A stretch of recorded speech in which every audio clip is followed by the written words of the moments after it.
Equilibrium constant Kc, Kp, Kpc and Kx, एक एक equilibrium constant देखते हैं। फर्स्ट है अपने पास, there are various method for measuring equilibrium constant in terms of concentration, pressure और मोल फ्रैक्शन। कॉन्सेंट्रेशन के टर्म्स में भी तुम इक्विलिब्रियम कांस्टेंट फाइंड कर सकते हो, या फिर प्रेशर के टर्म्स में, या फिर x का मतलब यहाँ पे मोल फ्रैक्शन के टर्म्स में भी फाइंड कर सकते हो। ठीक है, तो सबसे पहले देखते हैं equilibrium constant in terms of concentration. Equilibrium constant in terms of concentration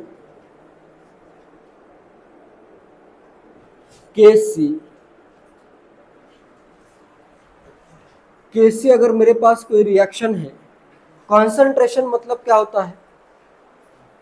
normally concentration of solution is this much. Concentration मतलब जनरली क्या होता है? क्या होता है? मोलैरिटी होता है, number of moles per unit volume. Concentration का नॉर्मली मीनिंग क्या होता है? मोलैरिटी, मोलैरिटी या number of moles per unit volume. Unit क्या होगा इसका? मोलर होगा। ठीक है, कैपिटल M, मोलर। कितना मोलर सॉल्यूशन है या कितने मोल पर लीटर सॉल्यूशन के प्रेजेंट है। ठीक है, तो अगर मेरे पास मैं रिएक्शन लूँ X gas plus Y gas, solution में भी हो सकता है, गिविंग Z गैस करता हूँ, तो इधर Kc की वैल्यू क्या होगी? Equilibrium constant in terms of concentration is equal to क्या आएगा? Concentration of Z divided by concentration of X, power इसका देखो 1 1 ही आएगा सबका, divided by concentration of Y हो जाएगा। ठीक है, क्लियर है। और अगर मैं थोड़े से कोएफिशिएंट चेंज भी करूं, जैसे फॉर एग्जांपल अगर मैं करूं N2 gas plus 3H2 gas giving 2NH3 gas, इसके लिए भी Kc क्या होगा? Kc is equal to concentration of NH3 का पावर कितना आएगा? 2 आ जाएगा, divided bye concentration of H2 का power 3 into concentration of N2 का पावर 1 आ जाएगा। क्लियर है? तो ये अपना इक्विलिब्रियम कांस्टेंट है इन टर्म्स ऑफ कंसंट्रेशन। तो इनमें क्या करना है? तुम्हें सबका कंसंट्रेशन यूज करना है। Concentration in mole per litre. Concentration of A is equal to क्या लिखा है? Number of moles of A upon volume. Unit क्या होगा? मोल पर लीटर या सिंपली मोलर होगा, लिखा होगा। ठीक है, मोलर।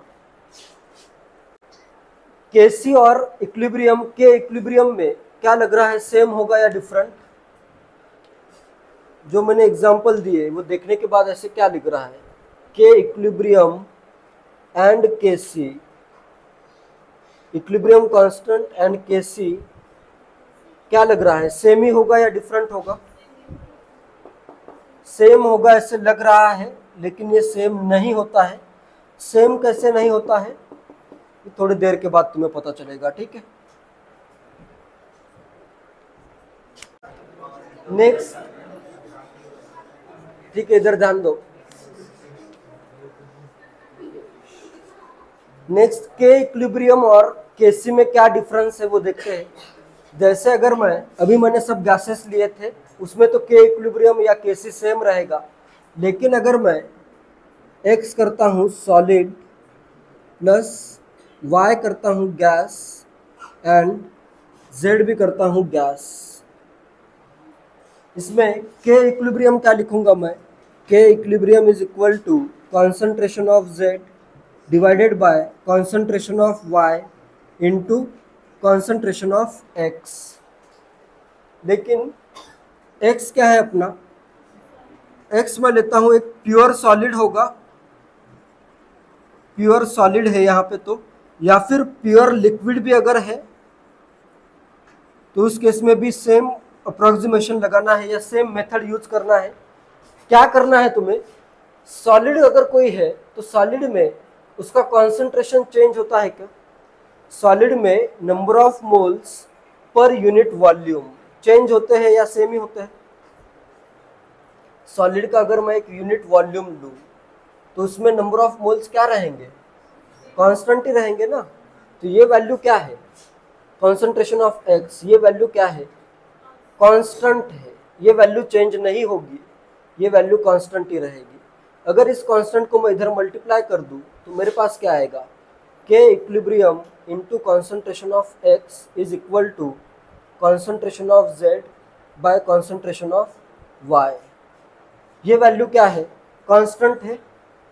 तो जो भी ऐसे वेरिएबल आते हैं वही इन्वॉल्व रहेंगे केसी में। तो केसी के इस इक्वेशन में तुम्हें क्या करना है? प्योर सॉलिड या प्योर लिक्विड अगर आ रहा है तो उसको इन्वॉल्व नहीं करना है। जो भी ऐसे वेरिएबल है ये चेंज हो सकता है, ये भी चेंज हो सकता है, ठीक है। रिएक्शन में जैसे रिएक्शन स्टार्ट होगी तो इसका अमाउंट ज़्यादा होगा या कम होगा, फिर इक्विलिब्रियम एस्टेब्लिश हो जाएगा। लेकिन इसका कॉन्सेंट्रेशन क्या है? कांस्टेंट है। तो ये क्या है? कांस्टेंट। उस कांस्टेंट को मैंने क्या कर दिया? इधर मल्टीप्लाई कर दिया। तो ये भी क्या आएगा? कांस्टेंट आएगा। ये दोनों क्या है? वेरिएबल है, इनका कॉन्सेंट्रेशन चेंज हो सकता है। तो अपना केसी जब डिफाइन कर रहे हो तो उसमें क्या आएगा? जिसका कॉन्सेंट्रेशन चेंज हो सकता है वही स्पीसीज आएंगी सिर्फ, ठीक है। क्लियर है ये? प्योर सॉलिड या प्योर लिक्विड के लिए कॉन्सेंट्रेशन उसका क्या है? कांस्टेंट है। जैसे मुझे फाइंड भी करना है, concentration of X is equal to क्या आएगा? Number of moles of X by इसका वॉल्यूम लिख सकता हूं मैं। नंबर ऑफ मोल्स को मैं वेट बाय मॉलिक्यूलर वेट लिखता हूं, weight by molecular weight into volume. Weight by volume क्या होता है? Weight by volume density. तो इसकी डेंसिटी भी फिक्स है और इसका मॉलिक्यूलर वेट भी फिक्स है। इसको अगर मैं डिवाइड कर दूं डेंसिटी बाय मॉलिक्यूलर वेट तो क्या आ जाएगा? इसका कॉन्सेंट्रेशन आ जाएगा, जो कि एक कांस्टेंट रहेगा। प्योर लिक्विड के लिए या प्योर सॉलिड के लिए डेंसिटी कांस्टेंट होती है और उसके लिए मॉलिक्यूलर वेट भी कांस्टेंट होता है। तो ये क्या आ जाएगा? उसका कॉन्सेंट्रेशन कांस्टेंट आएगा। ये वेरिएबल नहीं है तो केसी के इक्वेशन में इसको इन्वॉल्व नहीं करना है। क्लियर है सबको? इक्विलिब्रियम कांस्टेंट में तो सब आ सकता है, लेकिन केसी के इक्वेशन में क्या आएगा? सिर्फ गैसेस आएंगे या फिर सॉल्यूशन में अगर लिक्विड फेज में हो रहा है तो वो रिएक्टिंग स्पेसीज आएगी। प्योर लिक्विड या सॉलिड नहीं आएगा, ठीक है। क्लियर है? तो सिंपली तुम्हें क्या करना है? प्योर सॉलिड या लिक्विड के लिए यहाँ पे कॉन्सेंट्रेशन क्या लेना है? उसका 1 ले सकते हो, ठीक है। केसी का फॉर्मूला लिखते वक्त जैसे इसके लिए केसी लिखना है तो मैं क्या करूँगा? Concentration of Z divided by concentration of Y into मैं क्या कर रहा हूँ? इसका कॉन्सेंट्रेशन मल्टीप्लाई नहीं करना है, ले भी रहे हो तो क्या करना है? इधर इंटू 1 कर दो, जिससे वैल्यू चेंज नहीं होगी। क्लियर है? इक्विलिब्रियम कांस्टेंट और केसी में डिफरेंस भी क्लियर है। इक्विलिब्रियम कांस्टेंट में सब आता है, केसी में सिर्फ जिसका कंसंट्रेशन वेरी हो रहा है वही आएगा, ठीक है। प्योर लिक्विड या सॉलिड इसमें इन्वॉल्व नहीं होगा। नेक्स्ट सेकंड है equilibrium constant in terms of pressure. Pressure के टर्म्स में इक्विलिब्रियम कांस्टेंट इसे कहते हैं Kp। जैसे यही रिएक्शन लेता हूँ, X gas plus Y gas giving Z gas plus कर देता हूँ W गैस। तो यहाँ पे भी क्या आएगा? Kp में इनके पार्शियल प्रेशर यूज करने हैं, ठीक है। या फिर सिंपली देखो ऐसे भी कर सकते हैं इसको। Kc की वैल्यू क्या होगी इधर? Kc इज इक्वल टू क्या आएगा? Concentration of Z into concentration of W divided by concentration of Y into concentration of X। या फिर W यहाँ से मैं रिमूव कर देता हूँ, ठीक है, क्योंकि W अगर रिमूव नहीं करूँगा तो कॉन्सेप्ट में समझ में नहीं आएगा। कैसे ऐसे लिख सकता हूँ? Next PV is equal to क्या है? nRT है। PV is equal to nRT. P is equal to number of moles by V into RT. P is equal to concentration into RT. Concentration is equal to pressure by RT.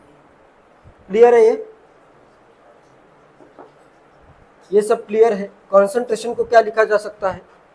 Pressure by RT लिखा जा सकता है। तो मैं यहाँ पे concentration of Z को करता हूँ, सब मैंने गैसेस से लिए, इधर मैं करता हूँ pressure of Z by RT।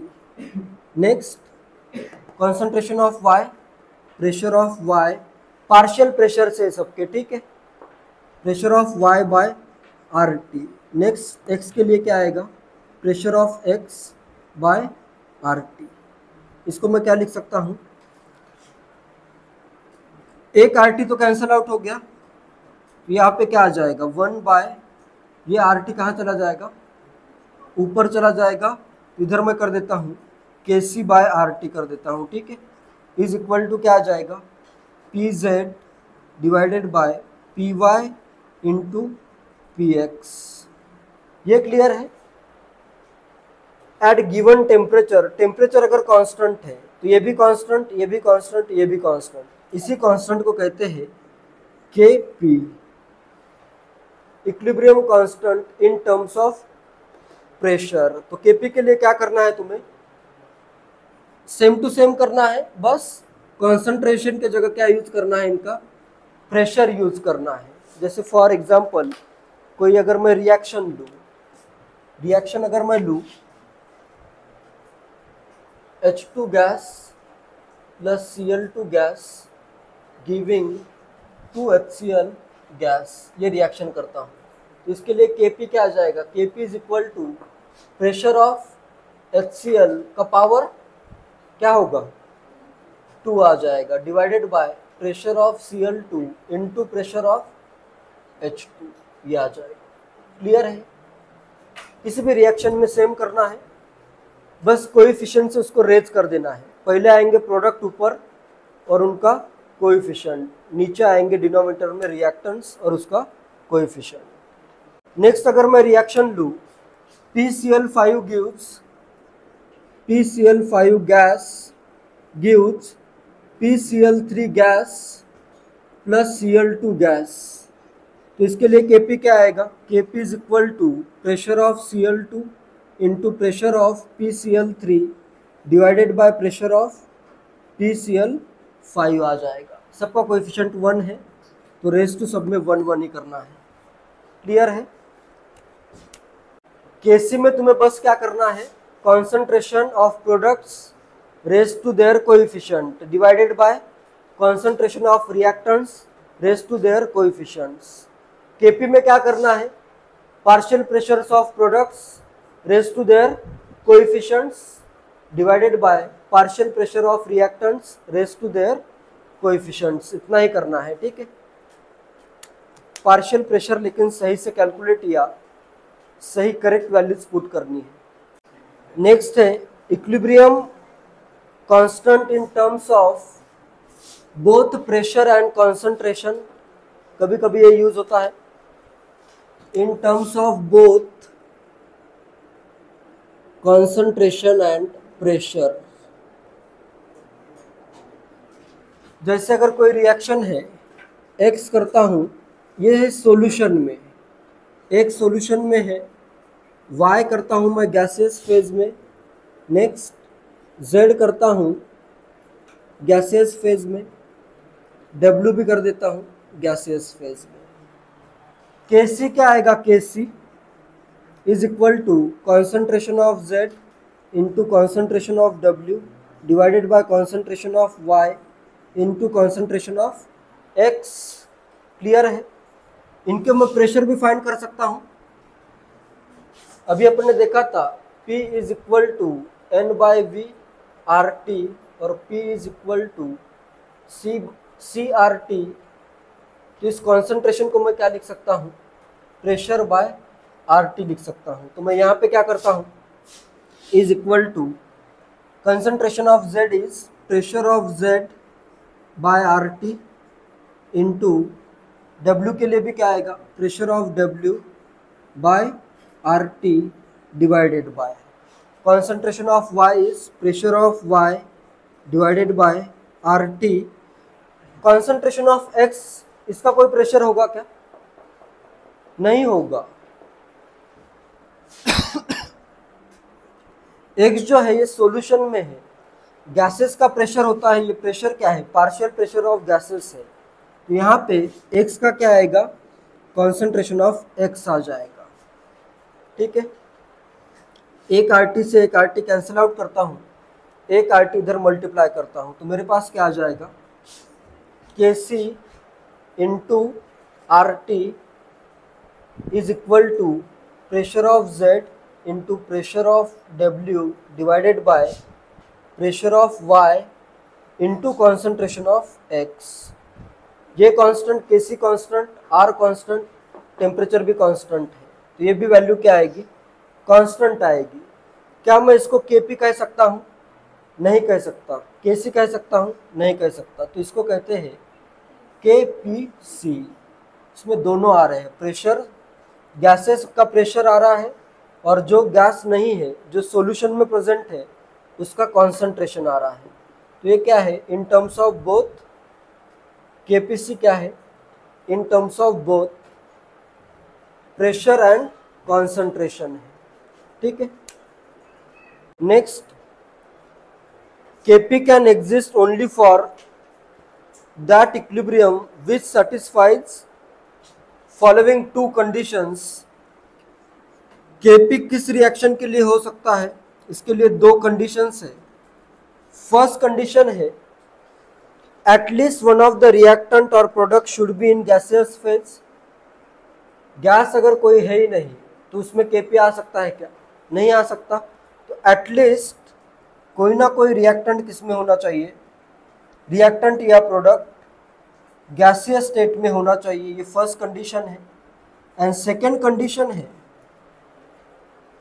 no component of the equilibrium should be in solution phase। इसमें कोई भी अगर solution phase में है, solution phase वाला अगर reactant या product है, तो उसका भी concentration change हो सकता है, तो उसके लिए Kp नहीं आएगा। ठीक है, no component of the equilibrium should be in solution phase। solid है तो कोई प्रॉब्लम नहीं है, लेकिन solution phase में नहीं होना चाहिए। सॉलिड या प्योर लिक्विड है तो कोई प्रॉब्लम नहीं है, लेकिन अगर सॉल्यूशन फेज में कुछ आता है तो उसके लिए केपी डिफाइंड नहीं होगा, उसके लिए क्या आ जाएगा, केपीसी आ जाएगा। ठीक है, कोई भी अगर एक कंपोनेंट सॉल्यूशन फेज में होगा तो उसके लिए केपीसी आएगा, केपी नहीं आएगा। तो second condition is no component of the equilibrium should be in the solution phase because when solution is present the equilibrium constant would be called as Kpc। जैसे देखो, अगर मेरे पास रिएक्शन है calcium carbonate solid giving calcium oxide solid plus CO2 gas, तो इधर Kp क्या आ जाएगा, Kp इज इक्वल टू क्या आ जाएगा, प्रेशर ऑफ CO2, इतना ही आएगा बस। क्लियर है, Kc क्या आ जाएगा, is equal to concentration of CO2, इतना ही आएगा। क्लियर है ये, इनका तो कॉन्सेंट्रेशन क्या है, कांस्टेंट ही है। के इक्विलिब्रियम के लिए इनका कॉन्सेंट्रेशन आ सकता है, लेकिन Kc में सिर्फ इसका कॉन्सेंट्रेशन आएगा, Kp में सिर्फ इसका प्रेशर आएगा। ठीक है, एंड इसमें लास्ट है equilibrium constant in terms of mole fraction. Mole fraction के टर्म्स में इसे कहते हैं Kx। अगर रिएक्शन है A plus be giving C plus D कर देता हूँ, इसका मोल फ्रैक्शन करता हूँ XA XB XC XD। तो यहाँ पे mole fraction in terms of equilibrium constant in terms of mole fraction आता है mole fraction of C into mole fraction of D divided by mole fraction of A into mole fraction of B आ जाएगा। कुछ अगर power है coefficient है तो power में आ जाएंगे, ठीक है।